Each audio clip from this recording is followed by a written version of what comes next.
watching you walk my way. I could just stop and stare for days. All of my dreams come true every day that I'm with you.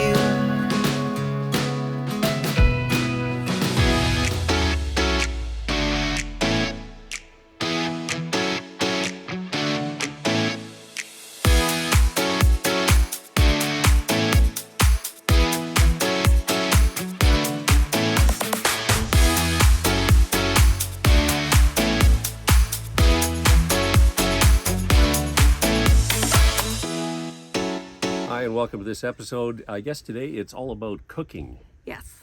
Have you been enjoying the meals I've been making you? Yes, I have. They're really good. I had a request from one of our viewers to go through the whole process of making bread in the oven, in the rig, so I'm going to be doing that today. But it looks like we might have a couple of alternatives coming up here for baking. One of the latest additions to our repertoire, I was really missing our grill and I was really missing our smoker. And we had been looking at one. In fact, we had budgeted to get one. And the model that I was looking at, the review said, here's the issues with it. And they'd list off the issues. Well, the company has come up with a version 2 of this unit that fixed all the previous problems with it. But they also jacked the price up by $250, $300, whatever it was. So I had to go back and look at what was available in our price range, and we ended up getting a Traeger Ranger, and it was on sale, but it also had a dent in it. And I was like, okay, I don't care. I mean, it's a camping thing; it's going to get dents anyway. Yeah, But they knocked off another huge chunk off of this because it had a dent in it. So we've been doing a lot of stuff on that. I think you've been enjoying it. We did ribs and hamburgers and sausages and all kinds of things. But have you done a pizza yet? I did the pizza. Yeah, you ate the pizza. How did you? Yes, but this was where I was leading, is that with the ability to be able to make deep dish pan pizza in this thing, I think I can make bread in this. Yeah. So that's going to be a neat experiment. So that will be an experiment coming up in the future. We don't know exactly when. So I'm going to be doing bread in the rig oven today, and you're doing the Rhubarb Crunch. Yes. That's what you said. The family recipe. Well, actually, it wasn't our family, but we took it over. Yeah. The other thing that I should mention is I've got a friend, Bill, in Okotoks, who wrote to me way back, just as we were getting out on this, and he said, I love the fact that you're going to be doing a lot of cooking in the rig, but trust me, once it starts getting into June, July, August, and the temperatures start getting up, you're not going to be cooking in that rig anymore. It's going to be getting way too hot. Thank you, Bill. That is exactly what has happened. So hence the cooking outdoors. We've got the little propane stove, and we've got the Traeger now that allow us to do a lot of the cooking out on the picnic bench. But when we recorded your rhubarb, it was still fairly... It was nice out. It was nice out. It wasn't hot. And when I did this bread... And I did it in the morning. Yeah, it was raining the day that I made the bread. So yeah, we were okay. Well, okay, we ready to go show these? Yeah. All right, let's go.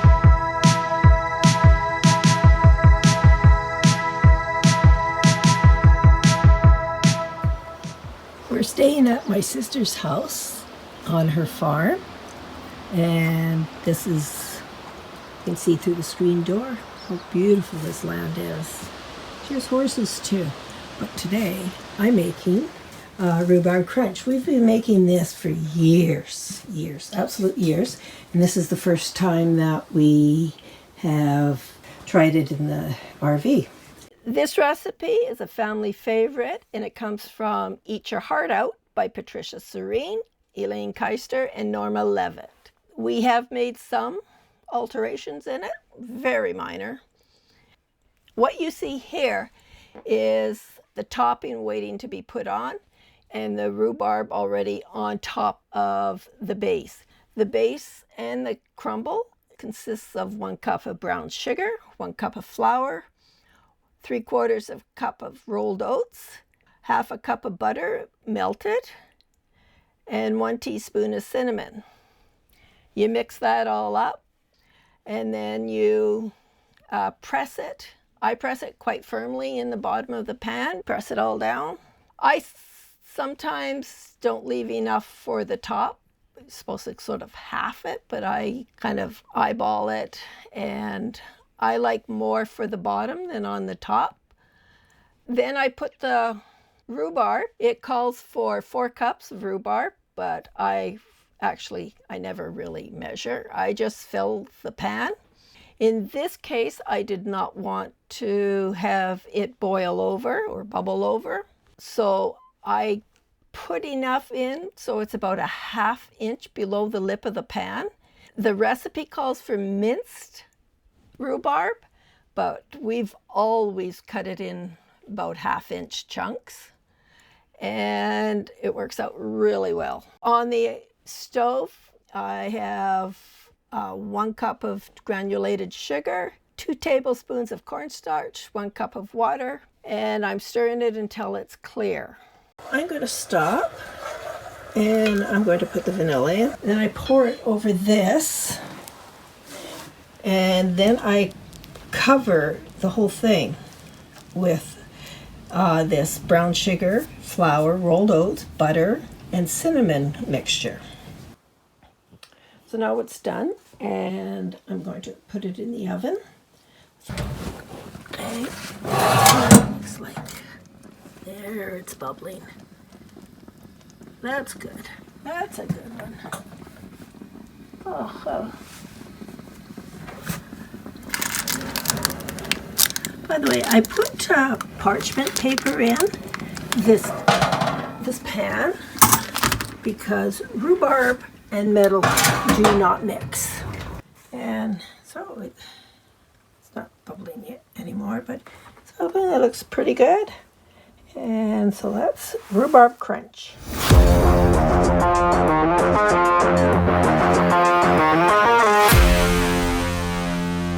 Well, first off, just to let you know, I don't usually refer to bread recipes. I prefer to think of these as formulas, because there are things that you can do with them based on percentages and make them work very well. So I came across the concept of baker's percentages about 7 or 8 years ago, and it really did change the way that I looked at baking. Very important for things like sourdough bread, but I've now applied this same principle to even things like my regular bread that is using a commercial yeast. So the baker's percentages are based on a percentage of your total amount of flour. Now, under normal circumstances, a loaf of bread would be about 500 grams of flour. So in this case, what I have discovered in our little RV oven is that I don't have enough headroom to be able to do a full loaf of bread. So I have increased the flour to 600 grams, and I then divide this into 2 to give me 2 smaller loaves, which do fit inside the oven. So to get my 600 grams of flour, I'm going to be using 450 grams of strong bread flour. And then I want to do about 25% of whole grain flour. So 25% of 600 is going to be 150. The 150 and 450 adds up to 600. Everything else is based on the total weight of the flour. So hydration is the amount of water that you are adding to your dough to make it pliable, to make it work. In sourdough, it is not unusual for bread to be at a 72% hydration and above. Most of my sourdough bread is done at about 80 to 85% hydration. It is a very soft, sticky dough, and it also requires a different method of kneading. You don't really knead it. You do a series of folds in order to develop the gluten strands. So 65% is a relatively low hydration dough, very easy to work with. The yeast, 1.2% of the total weight of the flour, comes out to 7.2 grams. As a side note, the little packets that you can buy of yeast are about 7 grams, which would give you about 2¼ teaspoons roughly. And that is good for 1 regular loaf of bread. And so again, that's going to be somewhere in around the 550 gram range. Now, because the yeast needs something to feed on, there will be sugar in this particular formula. I look at a 1.8%, so 10.8 grams of sugar. Again, in sourdough bread making, you're not adding sugar to this. The way that you have worked with your starter, it is creating everything that you need for the bread to rise successfully. In this case, I will need a little bit of sugar, so 1.8% gives me 10.8 grams of sugar. And then for the salt, for my sourdough, I usually stay pretty close to 2%. But for this one, I'm using a very particular type of whole grain. And in order to give this a good flavor profile, I've upped the salt content ever so slightly. So 2.5%, which gives me 15 grams of salt. And so that's how the baker's percentages work, percentage of the total amount of flour. And for this particular 2 small loaves of bread, this is the formula that I'll be using. In the baker's percentage, I had determined 600 grams of flour for this batch of bread. 25% of that is to be whole grain, so 150 grams of the whole grain, and I've chosen red fife. I like the flavor, I like the texture, I like working with this grain. So I will now get that ground into flour.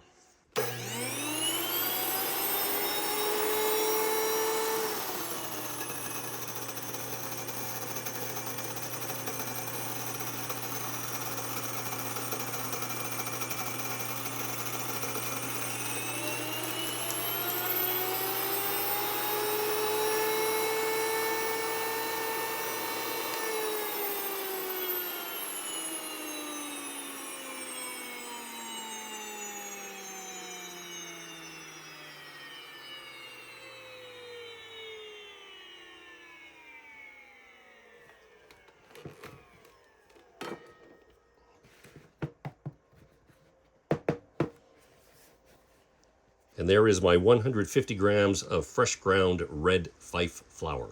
I'll just put that aside for the time being.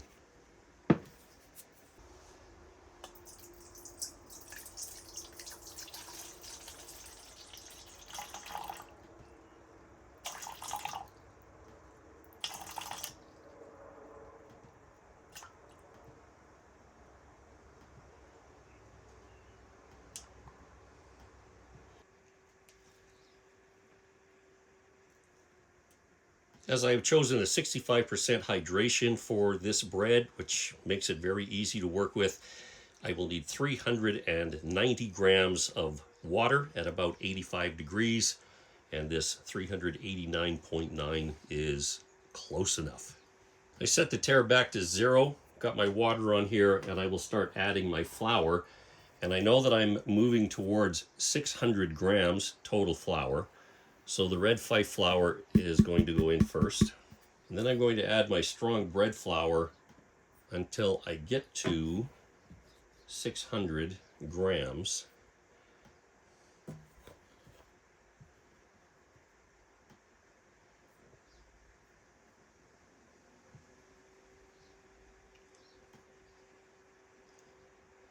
And then something that I do just because, I'm now going to remove about 40 grams of that flour, roughly. So I'll get in around 560. And this is going to be the flour that I just keep aside to help blend when I'm kneading. I may use all of it, I may not use all of it, but that's okay. I'm still making sure that this is based on 600 grams of flour. I like to use a smaller bowl when I am putting together the rest of the ingredients. It just makes it a little bit easier to deal with. But with 2.5% salt, I'll be looking at 15 grams of salt.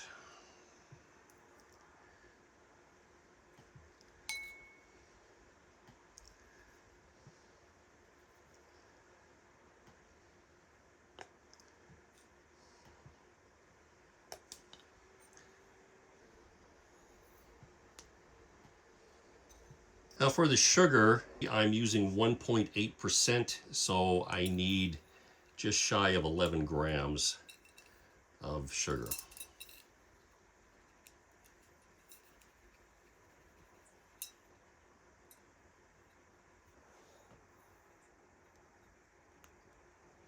For the yeast, I'm looking at 1.2% of the total weight of the flour. So that should give us, for this recipe, 7.2 grams of yeast.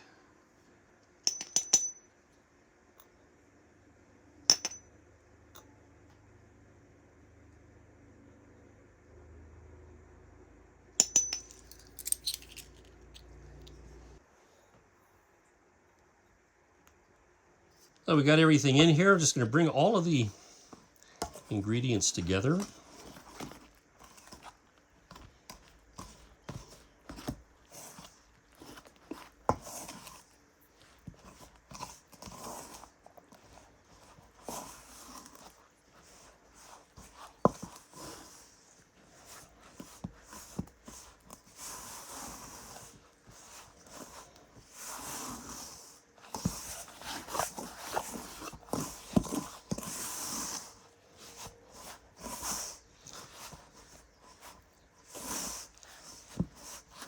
And at this moment, it's just a pretty big shaggy mess. That'll be fixed here momentarily. Now, I should also mention that I do my bread doughs with bare hands. You know, you see a lot of videos where they're using the gloves. I don't know. For me, it's just something about making bread. I need to feel the dough. So make sure that your hands are very clean, and I hate to say this, but also your fingernails have been cleaned. Just finished bringing this dough together in the bowl before I put it on the counter for kneading.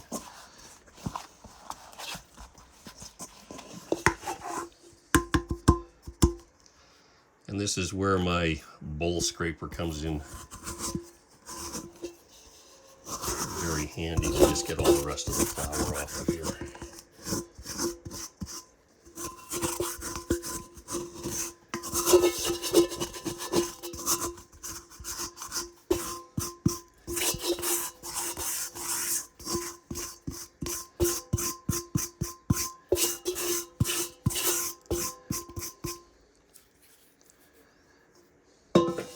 And I'll be reusing that bowl in a little while.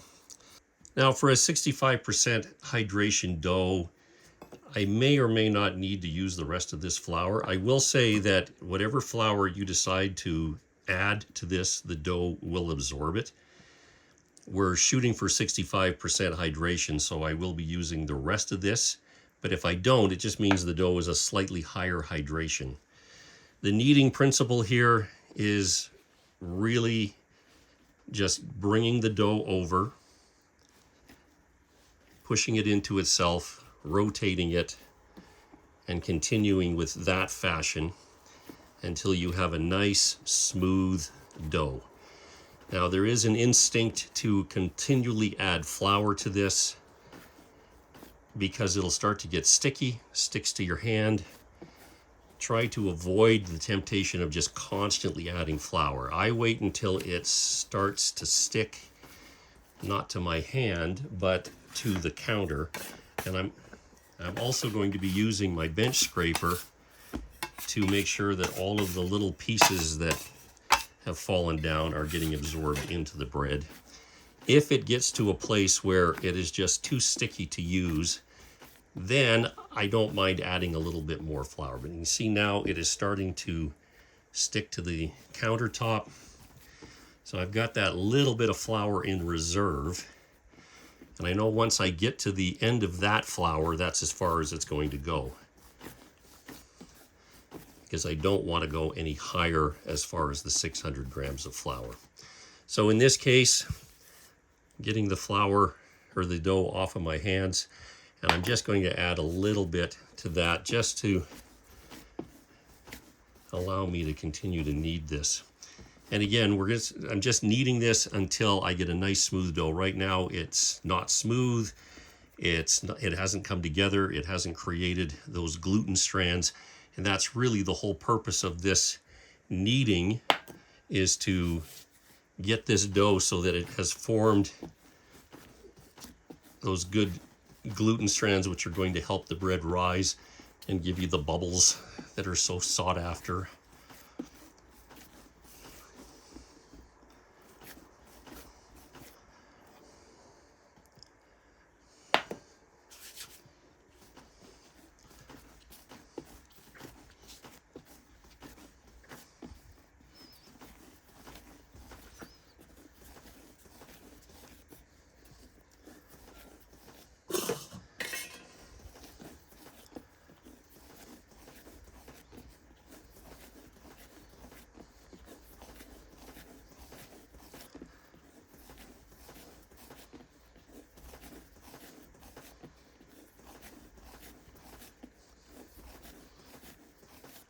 Now, I have seen bakers that are using a much higher hydration dough and still able to do this kneading process.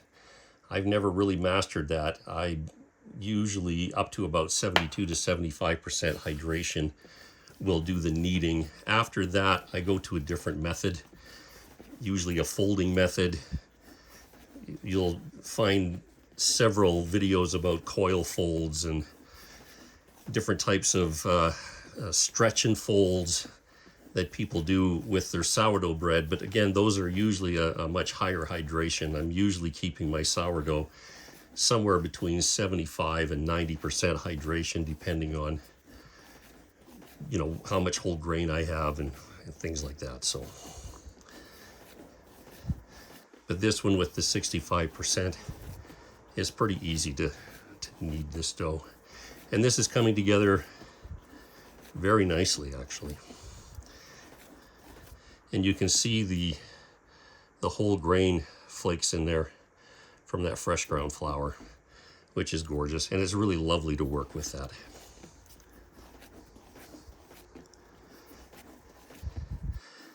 I don't set a time limit on this. I continue this process until the dough feels right.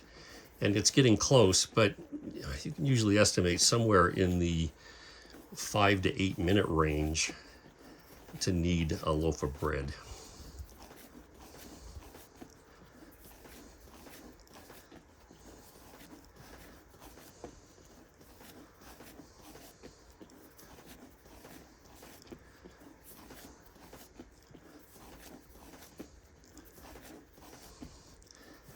And I haven't had to add any more flour since that first little bit, so I'm ending up with, I don't know, probably about 20 grams or so of flour left over.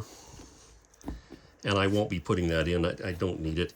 Again, there's a lot of factors that will influence your bread. The amount of humidity in the room or in the environment is going to have a big say on how much extra flour you're going to need.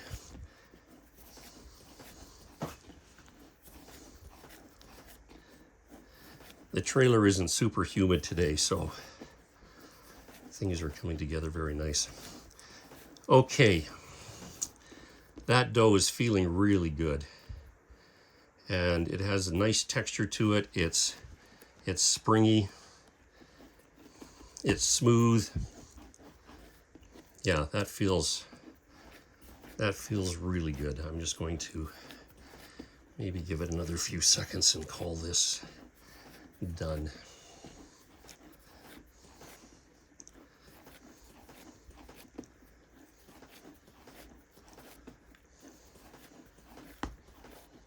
All right, that is a lovely bit of bread. Now, in past, I used to take the time to clean the bowl out and everything, but I've really discovered that it's not really necessary. It's the same flour in here as is in here. I do, however, put a little bit of oil on this just to help keep it moist, and then I'll show you the proofing system here in a second. I'm just going to put about I don't know, maybe a teaspoon of olive oil in my hand. Bring that together, and then I'm just putting a little coating of that on all sides of the dough before it goes back into the bowl. Now I'm going to cover this with some plastic wrap, and then I'll be putting it in the proofer. Okay, so the bread just has a little bit of plastic wrap on it, and it's going to go into the proofer. Now, do you need a separate proofer? No, you need a warm place that you can do this. I know lots of people that will just put this in their oven with the oven light on. The oven is not turned on, just the oven light, and let it rise. I found that because the temperature in our house at home plus the temperature in the trailer varies so much on a given day, I like it really cold in here. Libby likes it so that we could actually bake bread in the trailer without having to go in the oven. So between the two of us, I just need something that's a little bit more consistent, so I do use a bread proofer. I've shown this system before. This is a bread proofer, but it also works as a slow cooker, and I also use this to incubate my yogurt in. And what I'm going to do is put the bread in here, and I'm going to set this for 100 degrees Fahrenheit. I have another little thermometer off to the side down in the corner here that shows me the humidity that's going on. It should also show this in the bottom. There's a little tray of water that helps to keep the humidity higher inside this unit. Right now the humidity is at 49.4%. That'll probably go up after I close the lid. And again, this is set at 100 degrees Fahrenheit. And the bread is going to stay in the proofer for a minimum of an hour up to 2 hours. I will check it in an hour and see where it's at, and then every half hour after that until it is double in bulk. And that basically means you look at the size of it now, it should be twice the size of that by the time it's ready. We're going to do a little poke test when it comes to that to make sure that the bread is risen to where I need it. I was pretty excited when we found out that my bread oven actually fits inside of the RV oven, but it only fits on the lower rack. It doesn't fit on the middle rack, and that became a bit of a problem. We also discovered that the temperature of this oven is out by about 20 degrees, so things were not heating up properly. The fire pot is on the bottom, so when I had the rack on the lower side, it ended up burning the bottom of all the bread, so hence we moved it up to the center position. This space between here is enough to give me some good air circulation, but it also means that I have to be watching very closely my temperatures, which are not accurate. And this thing I will also mention is a bit of a pain in the butt to actually light. You have to dig in way in the back there with a match to light a pilot light, and then you get your burner pot going. So there's not as much room in here as I would have liked, and with the temperature wonky and the fact that I can't get my bread oven in here, it really meant rethinking a lot of what I'm doing. And I also can't make a full loaf of bread in here. There's not enough height. So that, hence I talked about this earlier, where I take a regular formula of bread and divide it into two smaller loaves, and that has been working okay. This is my Challenger bread pan. I have probably made in excess of 200 loaves of bread in this. It's a cast iron pan. It is wonderful. I get this thing preheated up to 500 degrees. I put my bread in here. I add 3 or 4 ice cubes to it, and then put the lid back on, and it just does an amazing job. That final oven rise that you're looking for in good bread is accomplished inside of this with the ice cubes that I put in there. I get that nice steam, so I'm getting a really beautiful crust on it. And so like I said, I was excited to find out that this actually fit inside the RV oven, but not on the upper rack like it was. Once the bread has gone through kind of its first bake, so I bake it about 18 minutes, and then I put it in this configuration, and now I have air, hot air underneath this, and so I end up with this beautiful bottom crust. But because it doesn't fit properly in the RV oven, I've had to kind of rethink everything that I'm doing with my bread. This has been 1 hour. The bread has risen quite a bit. This poke test I was talking about, I'm just going to poke in the dough and watch to see if the poke comes back. If it's not risen properly, that will fill in fairly quickly, but if it stays like this, it's pretty well done. Now at this point, I'm just going to compress the dough to let the air out of it, and then I'm just going to let that sit for about 20 minutes. So the total weight of my mixed dough, 968.7 grams. I'm going to divide that in two, which will give me 2 loaves of 484 roughly grams each. I'm going to use a little bit of the leftover flour from when I made this earlier.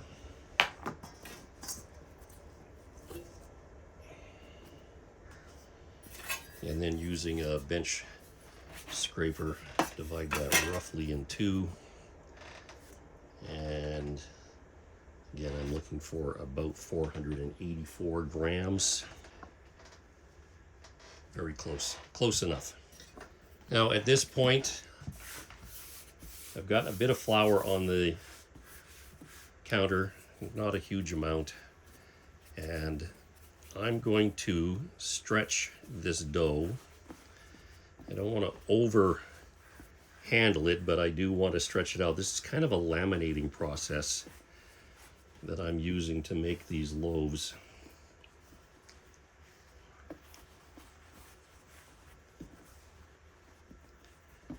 And then once I get this dough spread out, I'm just going to roll it up to make a loaf.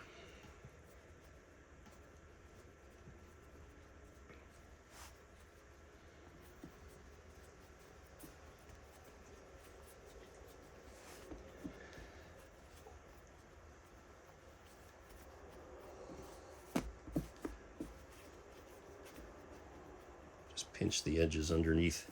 And then I'll take and seal this bottom seam.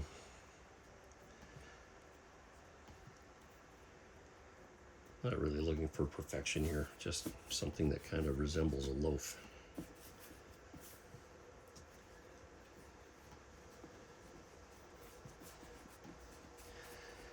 Now, at this point, these can just rise on their own, or if you want a little bit of a shape to them, which is what I'm going to do, I put them in a banneton. If you were just making a single loaf of bread, you wouldn't be dividing this into two. You just use one large loaf and put it in a loaf tin. I'll be baking these as a free form, so I will be placing these in a banneton just to give them some substance and a little bit of decoration. So I'll be using an oval banneton. This is made out of rattan.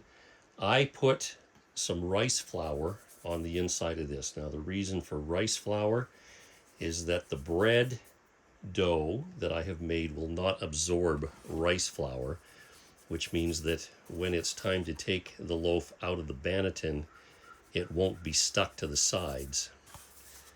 At least that's the idea behind it. And I will also mention that there have been a couple of times in our bread making journey that we have run out of rice flour. And believe it or not, all we did was take some white rice and put it through the same grinder that we used to make the flour earlier today. This is going to go in seam side up into the banneton, and I have a little cover for that.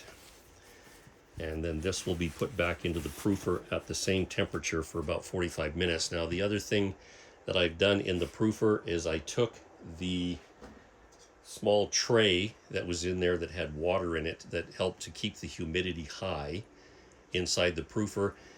I've taken this tray out when I took the dough out to let it rest for the 20 minutes so that the humidity drops considerably. I don't want high humidity with the rattan baskets. I just want the temperature.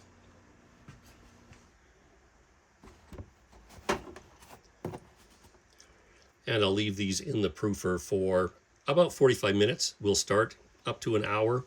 Usually wouldn't go more than an hour, but I will check it at the 45-minute mark.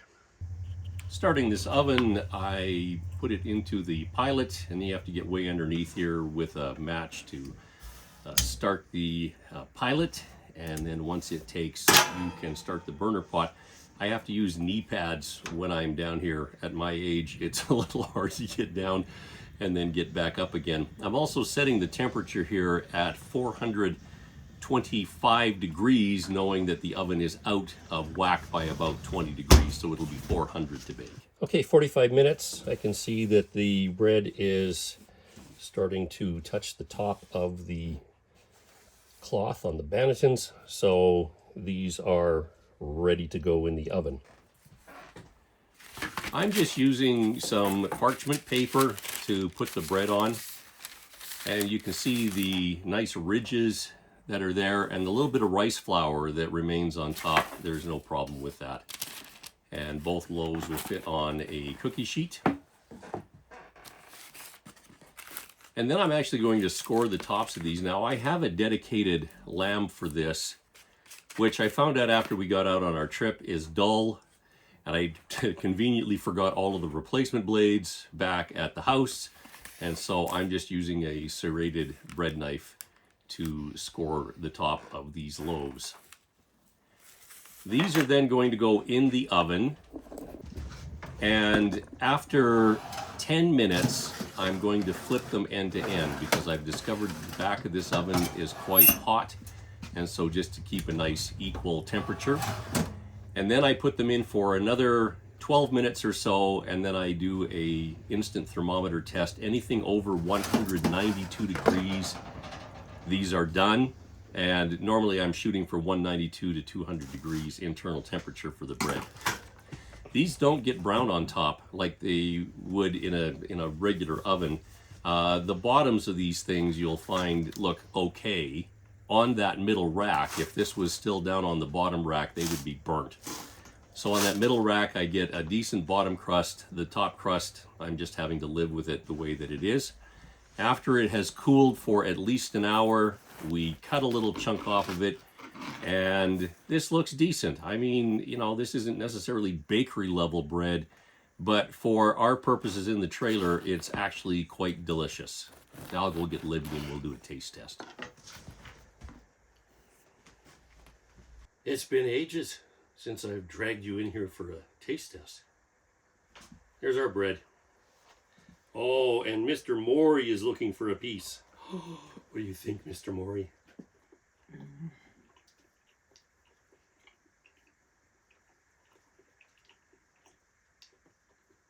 That red pipe is such a nice grain. It is.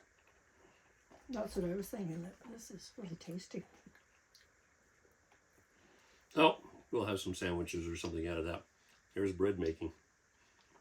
Thank you. So there it is, just a whole episode on nothing but cooking using our little tiny oven in our little tiny rig. I think we've really figured this out. I have, yeah, the temperature and getting a temperature gauge was really That helped, important. Yeah. And by the way, the Rhubarb Crunch was delicious. It was absolutely delicious. Even leftovers the next day. Loved it. And I don't know. There was probably some... Oh, I know what else I wanted to mention. Not only have you made the rhubarb, but you've done a couple of really nice batches of cookies. Yeah. In that little oven. So you're getting used to it. I'm getting used to it.